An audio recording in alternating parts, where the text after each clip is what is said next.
رب العالمین والعاقبۃ للمتقین والصلاۃ والسلام علی سید الانبیاء والمرسلین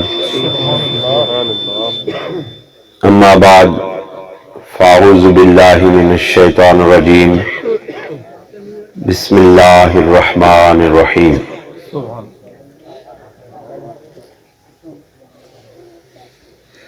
قال اللہ تبارک و تعالی فی الکلام المجید والفرقان الحمید النبی اولی بالمؤمنین من انفسهم صدق اللہ العظیم وصدق رسولہ النبی الکریم ونحن علی ذلک لمن الشاہدین والشاکرین ان اللہ وملائکتہ یصلون علی النبی یا ایہا الذین آمنوا صلوا علیہ وسلموا تسلیما الصلاۃ والسلام علیک یا رسول اللہ وعلی آلک واصحابک یا حبیب اللہ مل کے پڑھیں الصلاۃ والسلام علیک یا رسول اللہ وعلی آلک واصحابک یا حبیب اللہ۔ دوستو اور بزرگوں، نہایت مختصر وقت میں ہم آپ کے سامنے اس بات کا جائزہ لیتے ہیں کہ ہمیں رسول اللہ صلی اللہ علیہ وسلم کی ہر لمحہ اپنی زندگی میں اور اپنی اس دنیا کی زندگی کے بعد آقا و مولا حضور پر نور سید عالم صلی اللہ علیہ وسلم کی ضرورت ہے۔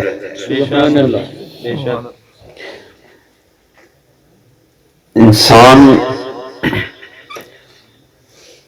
اس دنیا میں آیا تو اس کو اس ماحول کے اندر زندہ رہنے کے لیے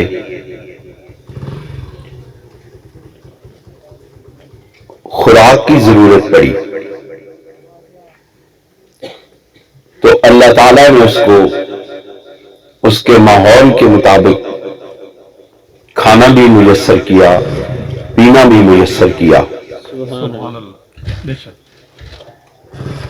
لیکن یہ ضروریات اس کی زندگی کے ایک پہلو کو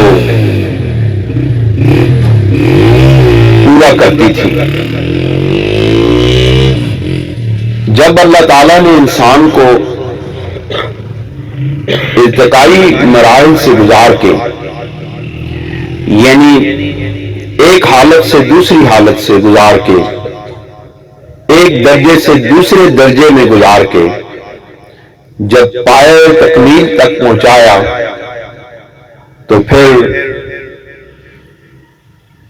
اس کو کسی ہادی کی ضرورت پڑی، کسی راہبر کی ضرورت پڑی، اس کی شخصیت کو تکمیل تک پہنچانے والے کسی رہنما کی ضرورت پڑی، کیونکہ باقی جتنے بھی مخلوقات کے اندر جاندار ہیں ان کی ضرورت صرف خوراک ہے، لیکن انسان وہ جاندار ہے جس کو خوراک کے ساتھ ساتھ ہدایت کی روشنی کی بھی ضرورت ہے، کیونکہ آپ اپنے ارد گرد کے ماحول کو دیکھیں تو ہر چیز کے، ہر جاندار کے اندر اللہ تعالیٰ نے ایک ایسا خودکار نظام قائم کیا ہے جو اس کو کسی تربیت کے بغیر اس کی احتیاجات، اس کی ضروریات پوری کرنے کے لیے اس کے اندر ایک نظام موجود ہوتا ہے. لیکن انسان ان جانداروں میں بالکل ایک الگ چیز ہے. اللہ تعالیٰ نے اس کو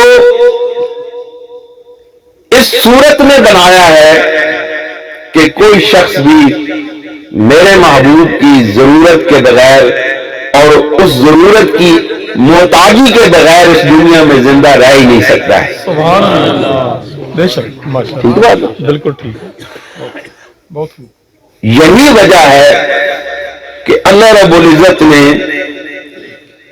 انسان کے اندر، جانداروں کے اندر نفس کو پیدا کیا جو ان کو زندہ رکھتا ہے، اور انسانوں کے اندر وَنَفَخْتُ فِيهِ مِن رُوحِي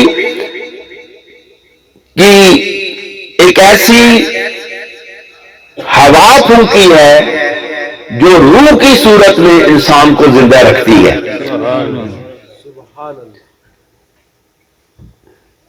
روح انسان کے اندر رہتی ہے، انسان کا جسم زندہ رہتا ہے. لیکن یاد رکھیں اس کائنات کے اندر ایک روح الارواح ہے جو روحوں کی روح ہے. وہ اس کائنات کی تمام روحوں کی روح ہے جس کی وجہ سے یہ ساری کائنات زندہ ہے.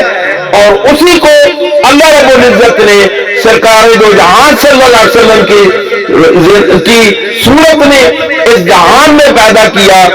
اسی کو حضرت امام احمد رضا خان بریلوی رحمۃ اللہ علیہ نے فرمایا کہ جان ہے تو جہان ہے.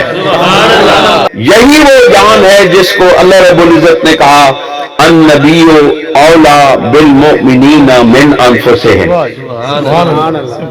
کہ اے یہ ہمارا وہ نبی ہے.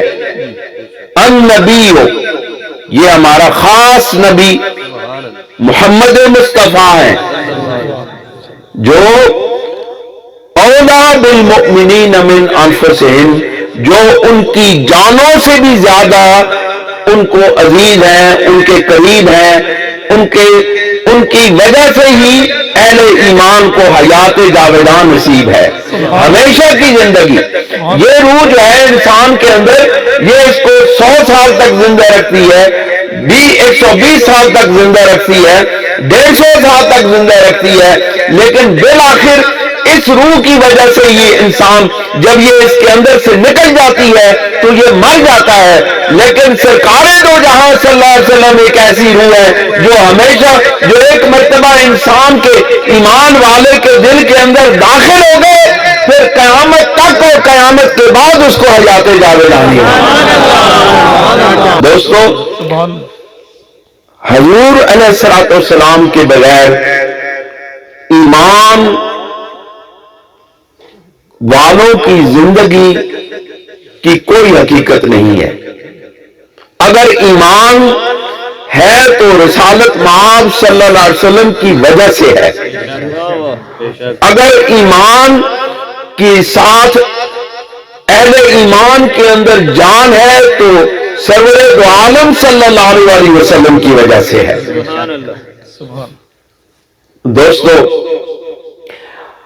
ہمیں جان مل گئی، ہمیں ایمان مل گیا، لیکن دوستو ہمیں سرکار دو جہاں صلی اللہ علیہ وسلم کی ایک اور ضرورت پیش آ گئی.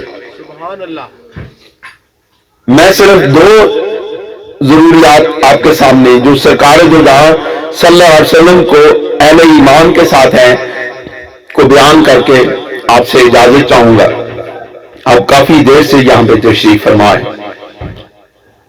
دوستو، اس کے بعد ایمان لانے کے بعد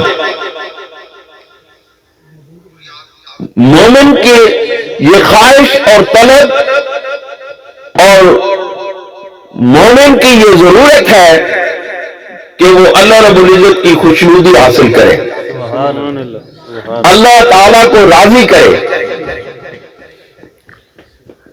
کیونکہ اللہ رب العزت کو راضی کرنا، اللہ رب العزت کی خوشنودی حاصل کرنا، یہ ایمان کا تقاضا ہے. انسان پیدا ہوا، اس نے دعوت اللہ، دعوت رسول قبول کی، اب اس کی ضرورت یہ ہو گئی کہ اس کو اللہ رب العزت کی خوشنودی اور رضا کی ضرورت ہے۔ اب اس کو یہ ضرورت، اس کی یہ ضرورت کیسے پوری ہو؟ اس کی یہ ضرورت اس صورت میں پوری ہو سکتی ہے کہ وہ اللہ رب العزت کے احکامات پر عمل کرے، اور اللہ تعالیٰ کے اعمال اس کو کیسے معلوم ہو؟ اب حکم معلوم ہوگا تو اس پر عمل کریں گے، اور حکم معلوم ہو گیا تو پھر اس کے مطابق عمل کیا جائے گا۔ اب حکم معلوم کرنے کے صرف 3 ذرائع ہیں جو ظاہری طور پر انسان اپنے آپ سے از خود حاصل کر سکتا ہے، ان حکموں کے معاملات کو اور ان احکامات کی روشنی کو حاصل کر سکتا ہے، تو وہ اس کے 3 ذرائع ہیں۔ ایک ذریعہ اس کے حواس کا ہے، 5 حواس ہیں انسان کے، ان 5 حواس کے ذریعے وہ اللہ کے حکموں کو معلوم کر سکتا ہے۔ وہ سن کے معلوم کر سکتا ہے، لیکن سنی ہوئی بات بھی ایک مقام پر آ کر وہ قابل اعتبار نہیں رہتی ہے۔ وہ دیکھ کے حکموں کو معلوم کر سکتا ہے، لیکن اکثر اوقات انسان کی آنکھ جو دیکھتی ہے وہ حقیقت نہیں ہوتی، اس کو جو دکھائی دیتا ہے وہ نہیں ہوتا، وہ حقیقت نہیں ہوتی۔ لہذا آنکھ کا دیکھا ہوا بھی انسان مکمل طور پر یہ نہیں کہہ سکتا کہ یہ اللہ کا حکم میں نے معلوم کر لیا ہے۔ اسی طرح کسی چیز کو چھو کے وہ معلوم کر سکتا ہے، لیکن یہ بھی قابل اعتماد ذریعہ نہیں ہے۔ اب اس کے بعد جو اس سے اگلا قابل اعتماد ذریعہ ہے وہ ہے انسان کے اندر وجدان کی کیفیت۔ سبحان اللہ۔ وجدان کیا ہے؟ وجدان یہ ہے کہ اللہ تعالی اس کو حکموں سے آگاہ کر دے، کسی انسان کو، صاحب ایمان کو اپنے احکامات سے آگاہ کر دے، لیکن یہ ذریعہ بھی قابل اعتماد نہیں ہے، کیونکہ ہر شخص کا کشف اور ہر شخص کا الہام قابل اعتبار نہیں ہوتا ہے۔ وہ اپنے اندر پیدا ہونے والی چیز کو، اپنے اندر خیالات کے ایک سلسلے کو ایک شکل تو دے سکتا ہے، لیکن وہ یہ نہیں کہہ سکتا کہ یہ حکم اللہ کی طرف سے مکمل طور پر قابل یقین صورت میں، یقین اور یقین کامل کی صورت میں یہ اللہ کا حکم ہے۔ اب اس کا یہ ذریعہ بھی ناقص ہو گیا۔ اب ایک اور ذریعہ ہے، وہ ذریعہ ہے اجتماعی شعور کا۔ میری بات آپ کو سمجھ آ رہی ہے کہ نہیں آ رہی ہے؟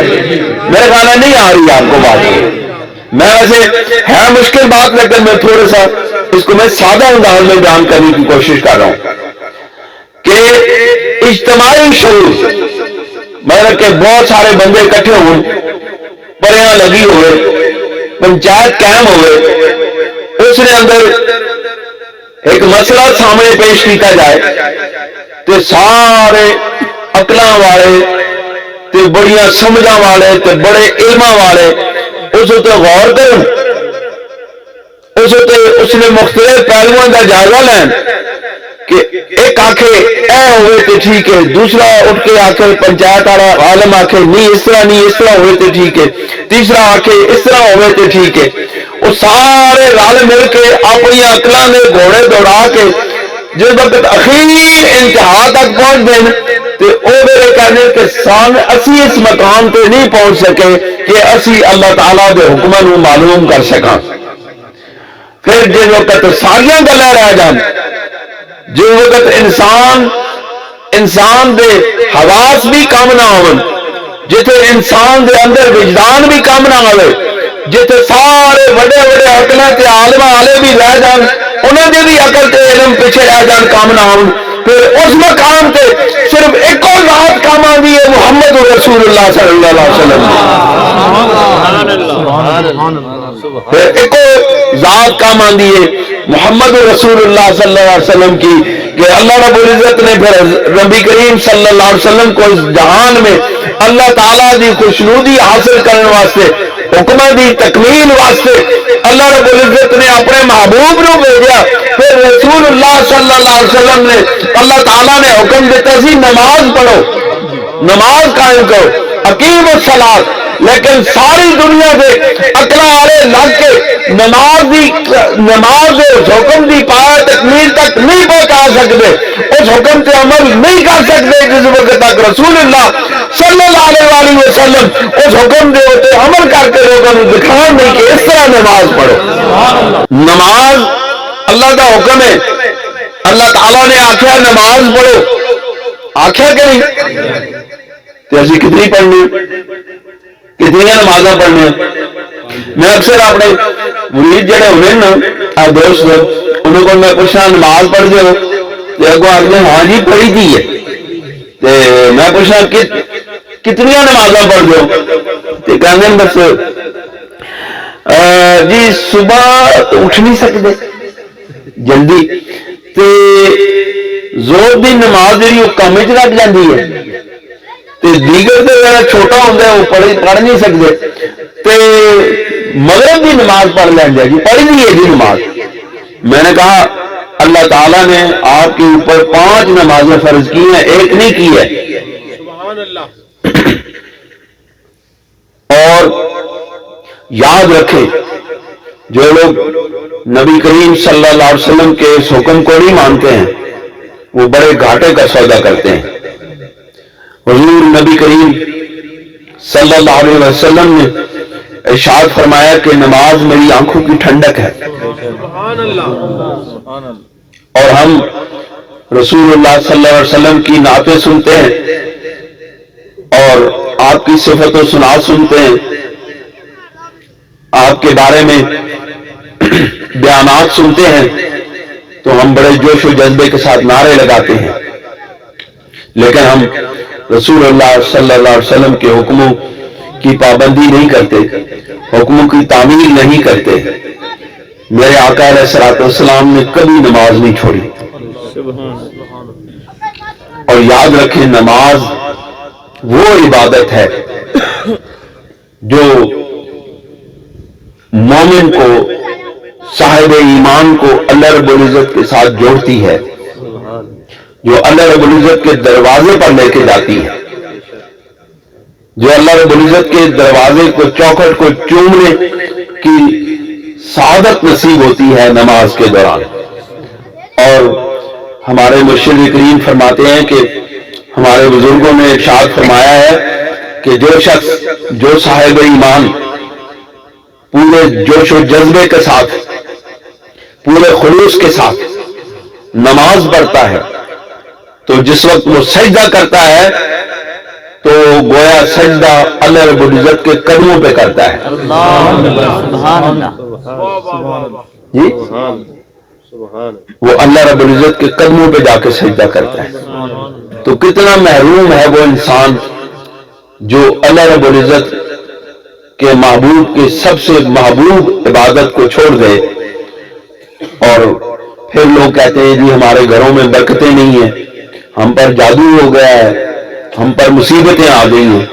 لیکن وہ جو چیز جو مصیبتوں کو ٹالنے والی ہے, وہ جو چیز جو اللہ رب العزت کا قرب دینے والی ہے, وہ عبادت جو نبی کریم صلی اللہ علیہ وسلم کی سچی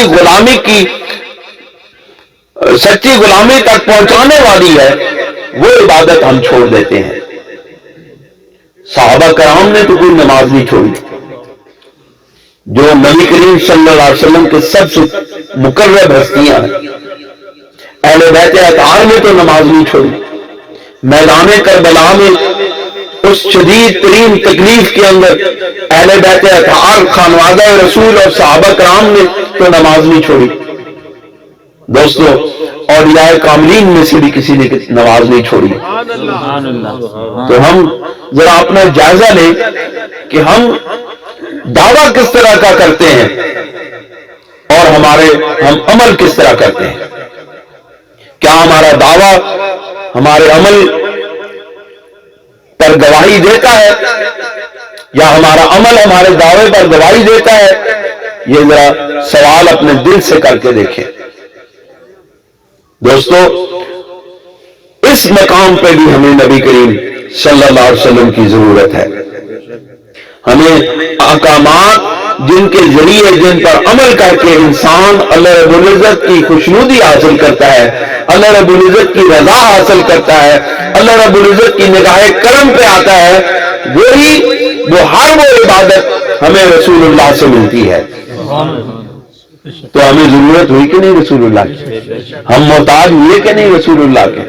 ہم ہر قدم پر اپنے آقا و مولا حضور پر نور سید دو عالم صلی اللہ علیہ وسلم کے محتاج ہیں. پھر ایک اور ضرورت میں آخری بات آپ سے عرض کرنے لگا. اب احکامات بھی انسان کو معلوم ہو گئے، حکموں کی قوانین بھی معلوم ہو گئے کہ اس طرح نماز ادا کرنی ہے، اس طرح روزہ ادا کرنا ہے، اس طرح زکوٰۃ دینی ہے، اس طرح دیگر اللہ رب العزت کے حکموں کے مطابق عمل کرنا ہے. شریعت کے تمام قوانین ہمیں مل گئے. لیکن دوستو وہ ان حکموں پر جب تک سرور کونین صلی اللہ علیہ وسلم نے عمل نہیں کر کے دکھایا، انسان ان حکموں کے باوجود، ان تمام قوانین کے نازل ہونے کے باوجود، ان تمام قوانین کے لکھے ہوئے ہونے کے باوجود انسان اس کے مطابق عمل نہیں کر سکا جس وقت تک رسول اللہ صلی اللہ علیہ وسلم نے وہ عمل کر کے نہیں دکھائے. اور اسی کو اللہ رب العزت نے قرآن مجید میں فرمایا لَقَدْ كَانَ لَكُمْ فِي رَسُولِ اللَّهِ أُسْوَةٌ حَسَنَةٌ. نماز پڑھنے کے قانون تو معلوم ہو گئے، زکوٰۃ ادا کرنے کے قانون تو معلوم ہو گئے، لیکن نماز پڑھنی کس طرح ہے یہ ہمیں معلوم نہیں ہو سکا. وہ طریقہ کون سا ہے، اس میں دعائیں کون سی پڑھنی ہے، اس میں آیات کس طرح پڑھنی ہے، قرآن کس طرح پڑھنا ہے، اگر اس میں غلطی ہو جائے تو اس غلطی کو درست کس طرح کرنا ہے، یہ ہمیں قوانین سے معلوم نہیں ہو سکتا جب تک ہمیں کوئی کر کے نہ دکھائے. ایک صحابی سرکار دو جہاں صلی اللہ علیہ وسلم کی بارگاہ میں آئے.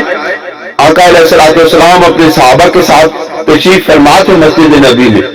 وہ آئے اور انہوں نے بڑی جلدی کے ساتھ نماز پڑھی اور آ کے حضور صلی اللہ علیہ وسلم کو ملے. آپ نے فرمایا پھر جا کے نماز پڑھ. انہوں نے پھر پڑھی اور پھر وہ سرکار کے پاس ہے. نبی کریم صلی اللہ علیہ وسلم نے فرمایا پھر جا کے نماز پڑھ. وہ تیسری مرتبہ بھی پڑھ کے چوتھی مرتبہ جب رسول اللہ صلی اللہ علیہ وسلم کے پاس آئے تو آپ نے فرمایا کہ تو پھر جا کے نماز پڑھ. تو انہوں نے کہا یا رسول اللہ میں نے اپنی تمام صلاحیتیں اس پر لگا دی ہیں، میں نے اپنی تمام کوشش کر لی ہے، لیکن اس سے زیادہ اچھی نماز مجھ سے نہیں پڑھی جا سکتی. آپ مجھے بتائیں کہ میں کس طرح نماز پڑھوں. پھر رسول اللہ نے ان کو فرمایا صلو کما رأیتمونی، تو اس طرح نماز پڑھ جس طرح تو مجھے نماز پڑھتے ہوئے دیکھتا ہے. اب دیکھیں یہ ہمارے پاس اسوہ کامل رسول، ہمارے پاس اللہ رب العزت نے اپنے محبوب کی ذات کی صورت میں بھیجا کہ نبی کریم صلی اللہ علیہ وسلم نے ہمیں عمل کر کے دکھایا کہ اس طرح عمل کریں گے تو اللہ رب العزت کی خوشنودی حاصل ہوگی. دوستو آپ کوشش کریں کہ اپنے آپ کو رسول اللہ صلی اللہ علیہ وسلم کی شریعت کے سانچے میں ڈالیں، آپ کی زندگی آپ کے حیات پاک کے سانچے میں ڈالیں، آپ جیسے عمل کرنے کی توفیق کی کوشش کریں. دیکھیں اگر انسان صحیح کام نہ بھی کر سکے اور نقل ہی اتارتا رہے، نقل ہی کرتا رہے سرکار دو جہاں صلی اللہ علیہ وسلم کی، تو ہمارا ایمان ہے کہ اس نقل کرنے کے بدلے نہیں اللہ تعالیٰ اس کی ہماری بخشش فرما دے گی. اللہ تعالیٰ ہمیں عمل کی توفیق عطا فرمائے. وآخر دعوانا ان الحمدللہ رب العالمین. یہ چند باتیں جو نصیحتیں ہیں، نصیحتوں کی صورت میں ہیں، ان کو اپنے دل کے اندر بٹھائیں اور ان کے مطابق اپنی زندگیوں کا جائزہ لیں اور عمل کرنے کی کوشش کریں. میرے لیے بھی دعا کریں کہ میں صرف تقریر کرنے والا اور بیان کرنے والا نہ بنوں، بلکہ جو کچھ کہوں وہ اپنے عمل کے مطابق کہوں، اور جس جگہ پر میرے عمل میں کمی ہے اللہ تعالیٰ مجھے وہ عمل کے اندر تکمیل کی اور اس عمل کو پایہ تکمیل تک پہنچانے کی توفیق عطا فرمائے. وآخر دعوانا الحمدللہ.